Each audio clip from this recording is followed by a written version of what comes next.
السلام عليكم. عاوزك تركز كده في كلام الراجل ده. شوف الراجل ده بيتكلم بيقول ايه. الراجل ده فعلا بيتكلم من قلبه، قال كلام فعلا والله العظيم يعني يحرك القلوب. اسمع كده عشان تتأكد وتعرف ان مش اي حد فعلا بيخاف على بلده. اسمع كده. انا نفسي اللي ما يعرفش يسكت يخرس، نفسي اللي مالوش في الشبكات ولا في الاتصالات ولا في اداره الازمات يحط الراوتر في طيبه قلبه ويخرس. اللي اخر معلوماته عن الانترنت اقفل الراوتر وافتحه. وفي ايه؟ الناس كلها بقت خبراء فجاه كده. ابص الاقي واحد على السوشيال ميديا بيقول لك الحل نمد كابل من جزر القمر. هو خرطوم ميه والميه قطع عند امك هناك وانت بتمد لها خرطوم عشان تحميك في القروانه، والتاني يقول لك نقلل البينج ونزود البيك اب. انت متبنج خلق، انت لا محتاج لبوس يهدي السخونيه اللي عندك دي، هي اللي عامله لك الهايبره دي وبتخليك تهبط بقى طول ما انت ماشي عمال تسف في الكلام. هو انت فاهم بتقول ايه ولا انت بتقول اي حاجه وخلاص علشان الترند؟ الحريق اللي حصل في سنترال رمسيس حريق زي اي حريق بيحصل في اي حته وبيحصل في اي دوله، ومعظمها بيحصل في الدول المتقدمه، مش هقول لك بقى الدول المتخلفه، واخرها كانت امريكا وما كانوش عارفين يسيطروا على الحرايق ده، غير ان هم لموا شحاته تبرعات بسبب الخساره اللي خسروها. فده حريق وفي بلدك يعني بيتك، يعني موقف صعب جدا. والموضوع وصل ان في 4 رحمه الله عليهم اتوفوا، يعني في شهداء واجب. فانت بدل ما تترحم عليهم بقى لا، ورغم كل المصايب اللي احنا فيها دي الدنيا ما وقفتش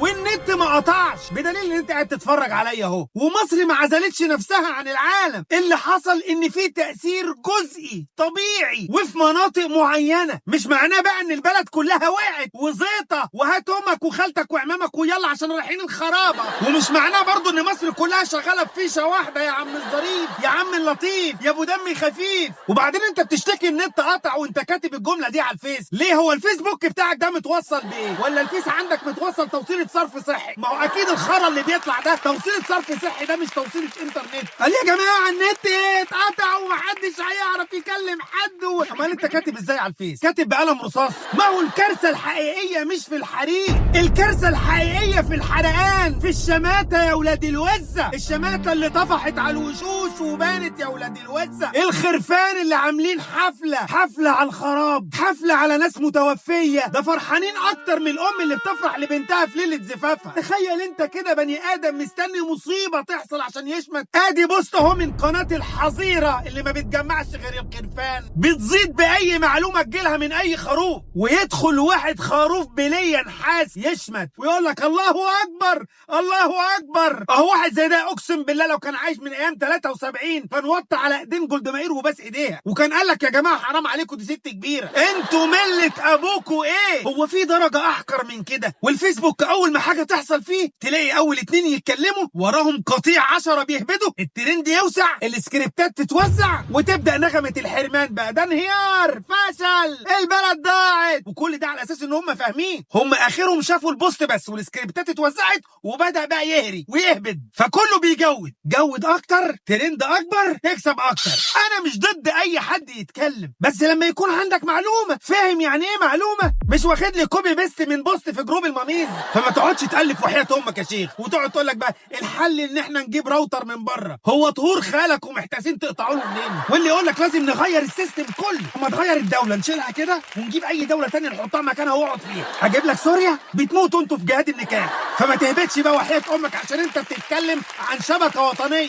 مش مطعم في الحسين. يعني في مهندسين، في لجان، في جهات بتحقق وبتراجع وبتحاسب، بس مش معنى ان في عطل نقوم نجلد نفسنا نقف في وش الحيطه ونرفع ايدينا لفوق نشوه بلدنا ونحسس العالم كله ان احنا عايشين في كهف، وتدوا بقى اعداء البلد كده هديه على طبق من فضه ونقول لهم احنا متفككين، احنا بلدنا كخه. واللي يضايقك يا اخي ان اللي بيتكلموا دول مش متخصصين وبيتكلموا بثقه بقى كانهم ماسكين لوحه التحكم بتاعت مصر، وفي الاخر كلامهم بيرعب الناس، بيشوه صوره البلد وبيضر السياحه والاستثمار وبيضر الناس اللي بتتعب بجد. مش عيب تسكت، بالعكس السكوت احيانا بيبقى اشيك بكتير من الهري، وده مش ضعف، ده عقل، لان الكلام في الجهل اسمه جهل تاني. في النهاية بدل ما تدوروا على الوحش اللي في بلدكم، بالرغم انكم انتوا الوحش اللي في بلدكم، دوروا على الحلو شوية، اتباهوا بالحاجة الحلوة اللي في بلدكم. اتباهوا امبارح بوزارة الداخلية اللي عاملة ملحمة برجالتها، رجالة الدفاع المدني. الناس اللي كانت بتموت كانوا بيموتوا نفسهم عشان يخمدوا الحرايق، ومن جوه قلب النار والدخان داخلين جوه الموت وبيعرضوا نفسهم للخطر علشان سيادتك تبقى قاعد مبسوط على النت، عشان تعرف تشتم في البلد براحتك، عشان انت قليل الادب وما تربيتش يا اخي. ربنا يحفظ البلد دي من ولاد الحريقه، مش من الحريقه نفسها، ويسترها علينا يا رب دايما، ويخرجنا من كل الازمات، ويحفظ مصر من كل حاقد وجاهل وشمتان وخاين. وسلام كبير للناس اللي بتفهم قبل ما تتكلم. اما التانيين يا ريت تبقوا على وضع سايلنت ويفصلوا الفايبريشن. شد كرسي واقعد عليه صامت قامت، واتفرج على رجاله الدوله وهم بيحموا بلدك من الازمات وشيروها له.